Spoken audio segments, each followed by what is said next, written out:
जी हाँ, नमस्कार दोस्तों, आप देख रहे हैं मनी भोजपुरी न्यूज और मनी भोजपुरी न्यूज में आप सभी का स्वागत है। दोस्तों, आप सभी को बता दूं कि हिट मशीन खेसारी लाल यादव का कल सुबह में 7 बजे सारेगामा हम भोजपुरी से गाना आ रहा है, जिस गाना का नाम है झगड़ा 2.0 और इस गाना को लिखे हैं कृष्णा बेदर्दी और म्यूजिक भी दिए हैं कृष्णा बेदर्दी। दोस्तों, आप सभी को बता दूं कि टुनटुन यादव लाइव आके खेसारी लाल यादव के एग्रीमेंट खत्म होने के खुशी में बधाई दिए हैं, तो इस वीडियो को आप लोग पहले देखिए। नमस्कार, प्रणाम। और हम भोजपुरी का टुनटुन यादव और हमारे लिए सबसे ज़्यादा खुशी है कि आज हमारे खेसारी भैया का जो प्रॉब्लम था ग्लोबल से, आज से खेसारी भैया फ्री हो गए और उनका गाना सारे कंपनियों के लिए आएगा, सारे कंपनियों से आएगा। तो इस वीडियो को आप लोग इतना शेयर करिए और हमारे जितने भी भोजपुरी कलाकार भाई हैं, हमारे भोजपुरी श्रोता हैं, और सब लोग खेसारी भैया का गाना सुनिए और ढेर सारा प्यार आशीर्वाद दीजिए।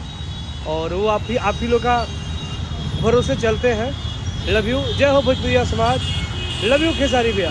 तो यह वीडियो आप लोगों को कैसा लगा कमेंट करके जरूर बताएं, और मेरे चैनल पर नए हो तो चैनल को सब्सक्राइब कर लें, ताकि ऐसे ही भोजपुरी की सारी छोटी बड़ी खबरें आपको सबसे पहले देखने के लिए मिले। तो मिलते हैं अगले वीडियो में, तब तक के लिए जय हिंद।